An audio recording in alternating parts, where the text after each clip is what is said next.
నిఖిల్‌కి, అనసూయ గారికి గొడవేంటి? ఈ మధ్య ఒక వీడియో అనేది వైరల్ అవుతుంది.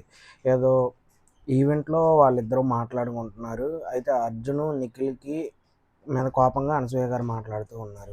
అది జస్ట్ అక్కడ ఎపిసోడ్‌లో వరకే అలా మాట్లాడారు గానీ, వాళ్ళ మధ్య ఏ గొడవలు ఉండవు. ఎందుకంటే చాలామంది చూసి సడెన్‌గా అది గొడవలేదో అయిపోయినాయేమో! ఎందుకంటే అనసూయ గారు కూడా అక్కడ చాలా గట్టిగా మాట్లాడతారు. అలాగే నిఖిల్ కూడా అక్కడ స్ట్రాంగ్‌గా మాట్లాడాడు. ఆ టైంలో చూసిన వాళ్ళందరూ అదే అనుకుంటారు. అంటే వాళ్ళు ఫుల్ ఎపిసోడ్ చూడలేదు కాబట్టి, ఆళ్ళు ఆ కొంచెం ఆ క్లిప్ వరకి వైరల్ అవుతుంది కాబట్టి, ఆ కొంచెం చూసేసి ఏదో అయిపోయింది, వీళ్ళిద్దరూ అరుచుకున్నారు అని అనుకుంటున్నారు. అదంతా ఏమి లేదు. అది ఎపిసోడ్‌లో అలా జరుగుతూ ఉండిద్ది. టీఆర్‌పీ కోసం వాళ్ళు అలా చేస్తూ ఉంటారు.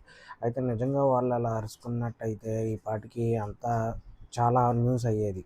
కానీ ఎవరు ఎపిసోడ్ చూసినోళ్ళు ఎవరు దాని గురించి వాళ్ళు అరుచుకున్నారు అని ఎక్కడా మాట్లాడుకోలే. ఎపిసోడ్ చూడని వాళ్ళు కొంతమంది ఆ చిన్న వీడియో చూసేసి దాన్ని వైరల్ చేశారంతే. అంతకుమించి ఏమి లేదు. అనసూయ గారు మామూలుగానే ఎపిసోడ్ చేస్తున్నారు. నిఖిల్ కూడా ఆల్రెడీ తను ఏయో సాంగ్స్ ఏయో రిలీజ్ కూడా అయినాయి. తన పనిలో తాను ఉన్నాడు. వాళ్ళెవ్వరు ఏం గొడవ పడలే. అదంతా బయట న్యూస్ అలా వచ్చిందంతే.